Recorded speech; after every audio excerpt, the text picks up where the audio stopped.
Hi, I'm Fee from Clifton Cameras, and we're here today in the studio with Dave Newton from Photopositive to talk about the brand new Canon EOS R5 and R6. So, who is Dave Newton of Photopositive? Okay, who am I? I am, I guess, a Canon geek, pretty much. I was the technical editor of EOS magazine for 3.5 years. I then moved to be the technical editor of Canon Professional Network, or CPN website, for a good number of years. So my knowledge of Canon, my technical knowledge of Canon and how they work is pretty extensive. And you say you're a Canon geek. Just how excited were you when the R5 and R6 have launched themselves into the mirrorless space from Canon? Very. There you go. Done. So one word answer. How excited was I? Very.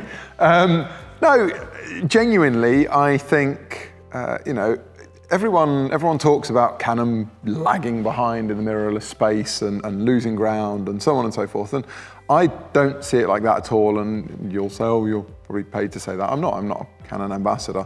But my view is very much that, Canon launched the R system, and it was a system. The camera itself is very good. I used the R since launch. It's been my daily shooting camera for however many years that is, 2 years, I guess. And I get on very well with it. I love the art, but I'd love the system more and the concept behind the system and the kind of foresight to the system more. And I think that the cameras themselves now, the R5 and the R6, are like everything that the R system promised being delivered. And that's why it's super exciting. It's now, when the R came out, I was excited about the camera and the lenses and what was coming, and now we've got what was coming.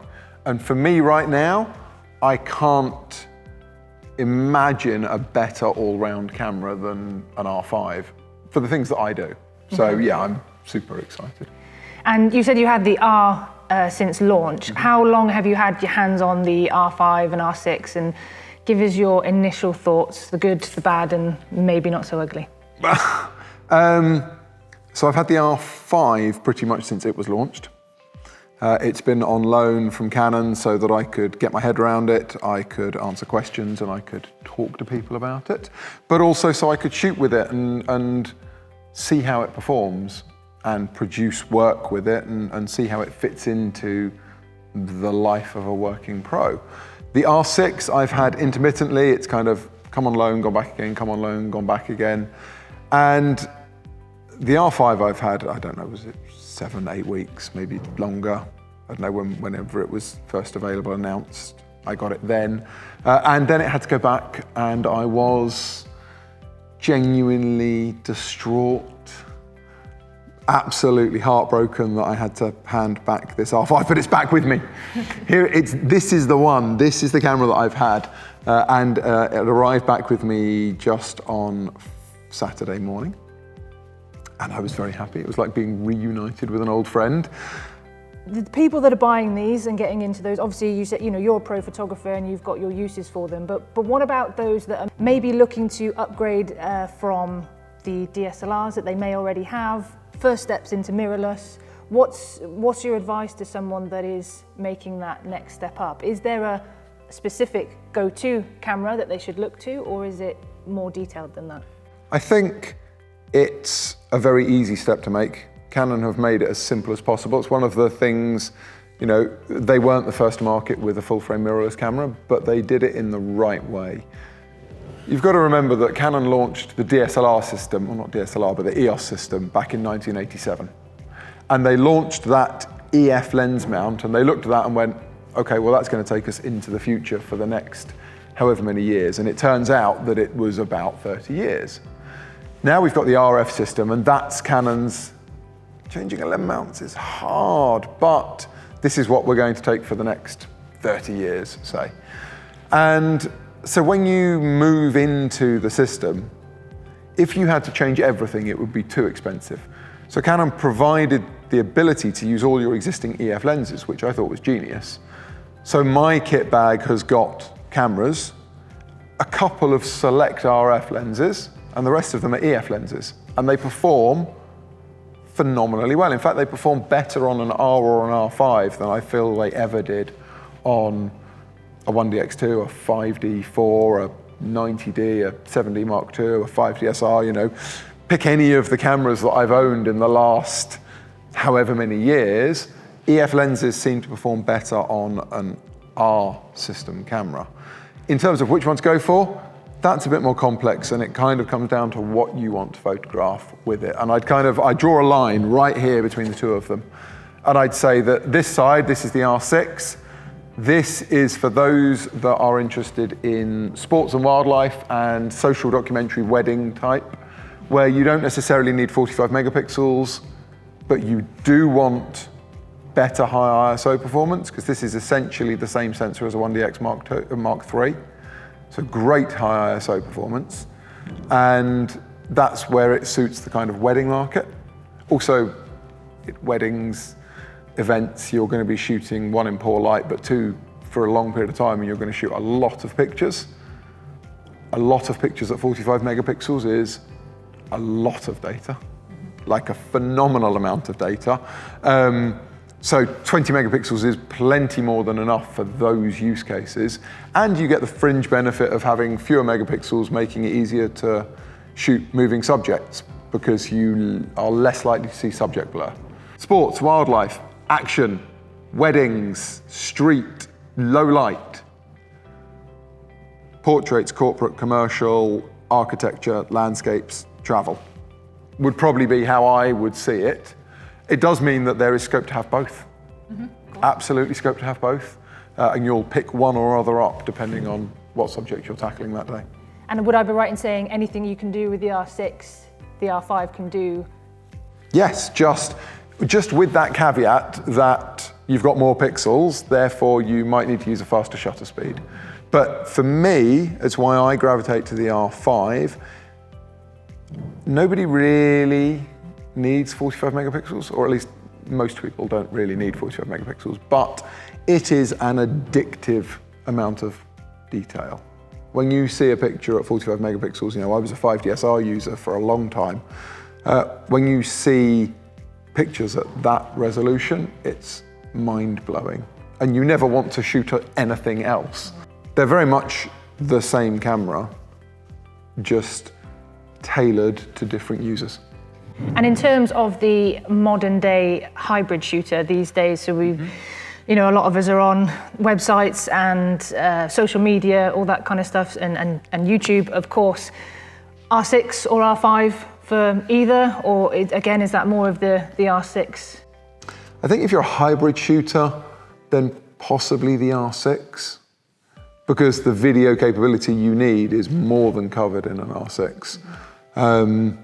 The R5 with its video steps into a slightly different realm, which for the, you know, the hybrid person is probably a step too far. So tracking in terms of the animal, eye, face, human, all the tracking that we now have. All the tracking. Track everything. How has that worked for you? How have you found it? It's nothing short of, I'm just going to call it cheating. It feels like you can't miss. And the hardest thing for a camera to focus on is something moving directly towards it, because the rate of change is getting faster continually as it gets closer. And let's say on the R, if I took 20 frames, I would reliably expect to get 12 to 14 of them sharp in that situation. I have sequences of my dog running towards the camera where I've taken 50 frames and 44, 45 of them are razor sharp. 2 of them are acceptably sharp. And then whatever that leaves, 3, 4 of them are not quite sharp, but not that far off. Okay. It almost like it's taken a whole bundle of skill and practice here that I had spent years honing, and it's gone, yeah, great. Well, that was a waste of time, wasn't it? Now everyone can do it. You don't need any of that because you just need this. And it does everything for you. And yeah, okay, there's still things you need to learn about how the different case studies work. But fundamentally, it just works really, really well. And staying on the focusing subject, 5-940 of them. Obviously, a big improvement from anyone that's coming from the DSLR phases.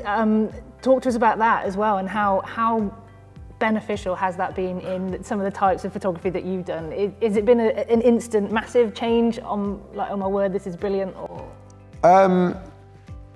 So if you come from a DSLR world, you'll know that predominantly the center point is the most accurate point, yeah?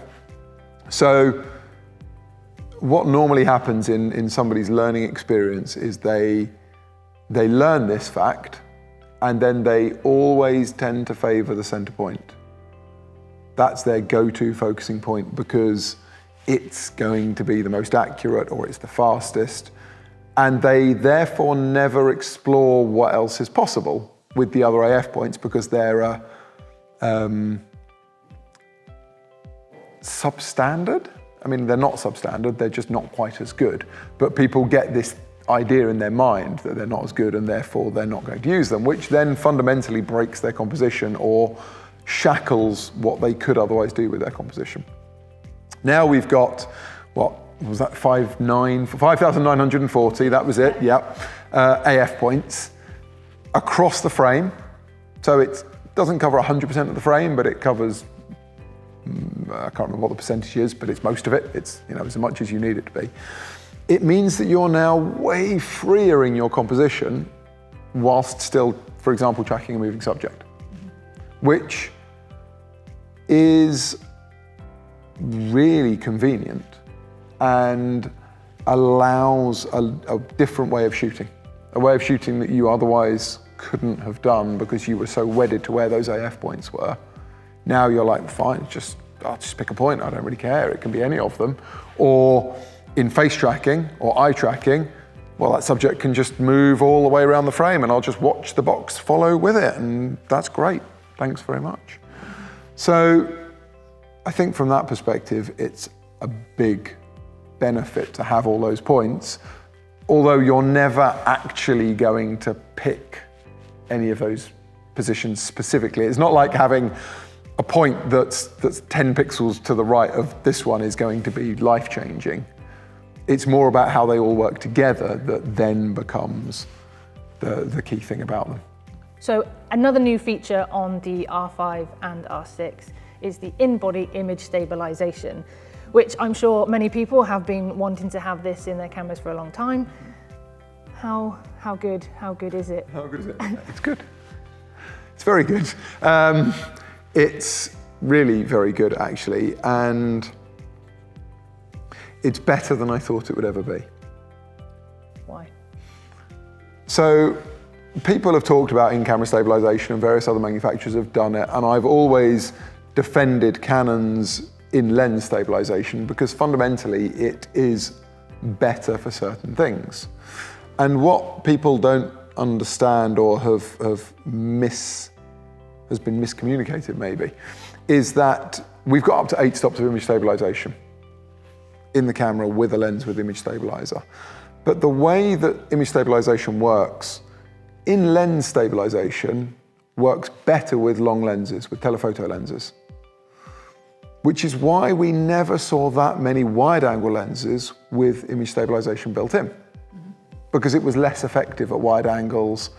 And on a wide-angle lens where you can get away with a slower shutter speed anyway because of your angle of view and reciprocal of the focal length of the lens and all of that jazz that hopefully everyone's learnt, there was less requirement for it.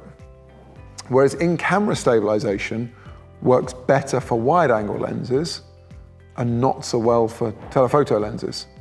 So for everyone that was clamoring, going, oh, in-camera stabilization with our long lenses, it actually doesn't help that much. Not as much as you think it does. Having the two means you've now got the best of both worlds. And they work together rather than having one or the other, and that's really lovely. Just how lovely, I've handheld a 100, 400mm lens at 400mm at a tenth of a second, which is quite significant. I've handheld a 24mm lens at half a second. You talk about hand-holding a half-second exposure? That's ridiculous. Like, whoever thought that was required? But when you've got it, it's really lovely. It's really nice to have, and you don't want to not have it. So it's one of those additions that, for me, I was like, yeah, that would be nice to have some in-camera stabilization, but I've got in-lens stabilization, and yay, it's, you know, everything works. Now I've got it, I'm like, a tenth of a second at 400mm, half a second at 24mm, insanity. Give me more of that. Because it opens up creative possibilities for shooting. Sure. So earlier on, you were telling us about how you were using the R5 to take some pictures of your own puppy.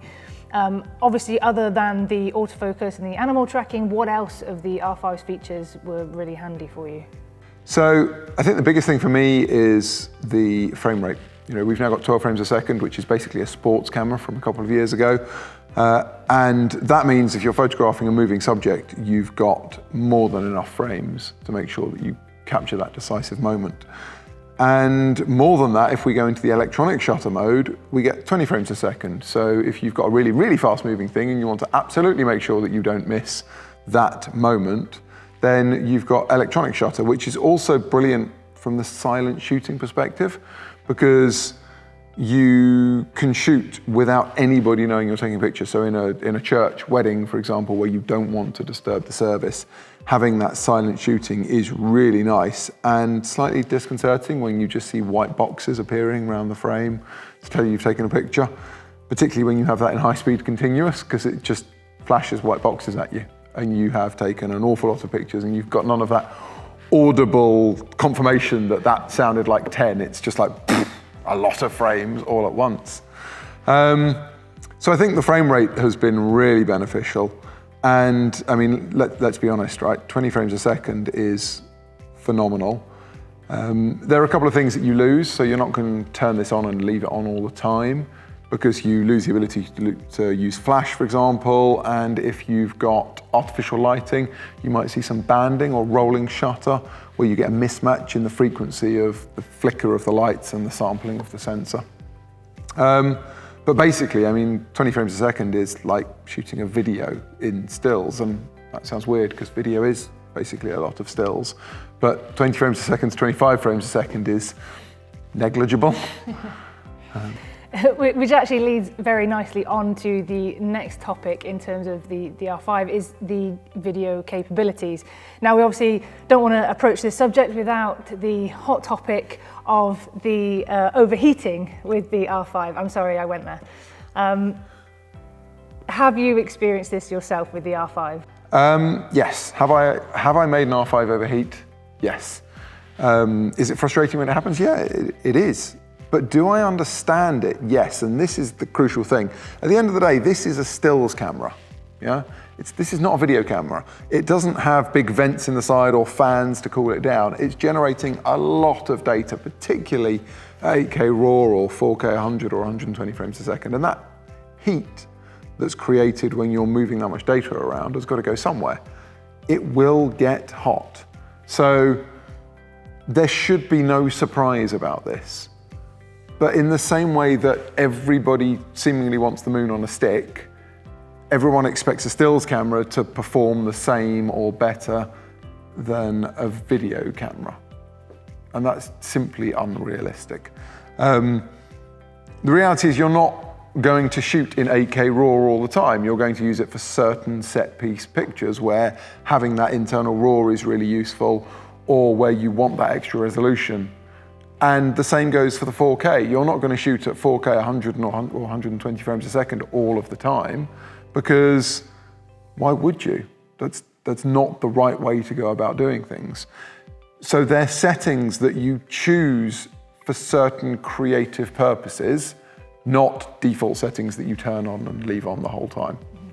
And I think when you approach it in that manner, one, you can understand why it might get hot. If you pick up a CF Express card after you've transferred data from the card onto your computer, it will be hot. Guaranteed it will be hot. If you do that with an SD card or a compact flash card, it will be hot. So that shouldn't be an unknown. That heat's got to go somewhere. The sensor's dealing with a lot of data, it's going to get warm. The processors are trying to process all that data, they're going to get warm. It's a magnesium alloy body shell, so that dissipates some heat, but there's no airflow in there. Because if there was airflow in there, then you'd have to seal off the sensor to try and stop dust getting in there. That then gets bigger and bulkier and more complex, and you end up basically having a video camera. Approach the camera with the mindset that this is a stills camera that has some really cool video features, not, oh wow, this is a video camera that also shoots stills, because that's not what it is. And I think when you flip your mind switch, or your mindset, or the switch in your mind, when you flip something, whatever it might be, you realize that that's much more how you're supposed to use it. And you work within the limitations that are provided. And now I know that there's a new firmware, which I guess was what you were going to ask me next. It was one of the questions, yeah. Was it just? It was. I'm going to shortcut it and say, yeah, there's a new firmware, 1.1, and it does improve some of the timing. So Canon are notoriously conservative. If Canon says it'll do something, it'll probably do like 150% of what they say it will do, but they want to make sure that it'll do it. Other manufacturers, they say it'll do this, and it will do if the stars are perfectly aligned. But if they're not, it only ever does this. So they claim the top most perfect thing that it could ever do, but never actually get there in real world. Canon claim what it can do in real world, and particularly with the overheating, they were very upfront. This will overheat, there are recording limits. What they've done with the firmware is they've maybe relaxed their conservatism a little bit, and they've improved the way the timer functions, because there is a timer that, it's not just it's getting hot, but there's a timer based on them knowing how the camera performs, based on the ambient temperature. And so they've kind of tightened up some of the processing in that as well to try and make it a little more forgiving so it doesn't overheat quite as quickly, or I say overheat, but it doesn't tell you it's overheated quite as quickly. So that's pretty much what the new firmware does. Is it going to stop it overheating? No. But again, they're still being somewhat conservative, because if you just record, if you disable that timer and you record, you will fry your sensor. It's quite that simple. So touching on the 8K RAW capabilities of the R5, who is that for? Who is actually going to be using that? I think it's for specific set piece shots. I don't think we are using it full time. In fact, you definitely shouldn't be using it full time. I don't understand who you'd be filming for that you might want 8K the whole time. And if you are, then you should be charging a lot more money and therefore using a specific 8K camera for that. So I think it's where you want the benefits of RAW, you want the benefits of 8K and downsampling to maybe 4K or HD so it looks nicer, and you're willing to accept that you are going to generate a lot of data. I think that's where 8K comes in. The 4K high frame rate is for those particular slow motion sequences that you might want to put together. You're not going to make a whole wedding film at 120 frames a second. So why film everything at 120 frames a second? Why not film some of it at 25 or some of it at 50 and some of it at 100 or 125 as fitting for what you're trying to achieve? And switching that to the R6 then, in terms of its capabilities, obviously it doesn't have the 8K RAW, of course, but if you are that hybrid shooter and you're using this as primarily as your stills, but you want that video peace of mind and the ability to do that, can the R6 deliver that for you? Absolutely. I think for most people, put it like that, for most people, I think the R6 contains all of the video features that people want. And I keep hearing people going, well, I don't want any video at all. Can't they just sell me a cheaper camera without video in it? It's a line of code in the firmware. It's not like they actually have to do anything hardware-based particularly to enable it. So you're not going to save that much money in the grand scheme of things. And So I think for most people, the R6 is as much video as people want. And if you are that kind of hybrid shooter, you've got 4K at very good quality. It handles very nicely, it edits very well. I think it does what the majority of people will want. And just a few people will want the R5 for its video capabilities, for those, as we said, set piece shots or the extra frame rates for certain things you might be doing. So in a nutshell then, how would you sum up the R5 and the R6? Oh, that's tough.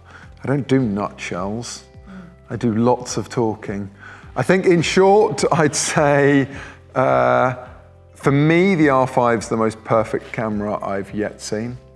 And I think the R6 is equally capable, but it's just not quite right for the stuff that I shoot.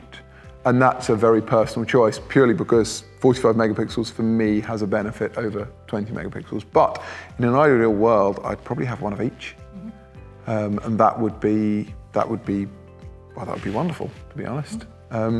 So, in fact, let me turn it back on you. You are a 5D Mark IV user, right? I am. You are. So if I gave you a bag of cash and said, pick, or maybe if I said, take one of these home with you tonight, which one would you choose and why? I think there's a part of me that, as an enthusiast, would love to take the R5 home because it's got sort of everything, and I think I just like to try a few bits of those out. But personally, I am an event photographer, so as the bits and pieces that you pointed out today, I'm thinking that the R5 probably isn't most suited to me, and that the R6 and the very, very limited bits of video that I do, along with my work, we're talking sort of 2-minute snippet clips of events, I think the R6 would have to be the choice. And as you said about how the lenses work with them, I've obviously got a bag full of EF glass, stick a mount on there, and I think I'd be quite happy to take the R6 away and maybe upgrade from the 5D4. I think that's potentially where I'm at post this video. Interesting. I think from speaking to you about finding out about what you do, I think that's probably the wisest choice for you. I think an R6 would be the best choice, and that's really interesting because, you know, it's not like, well, this is the flagship and this is the poor relative. It's absolutely not the case. They're both highly capable cameras, and you need to pick and choose, and that's, you guys as well need to pick and choose based on what you shoot. You need to choose the camera that most suits the subject that you are interested in, and you're not gaining or losing anything depending on which way you go. You say, I need the resolution, fine, I need an R5. I don't need the resolution, but I want better low light capability. Great, I take an R6. It's quite that simple, actually. Well, thank you, Dave.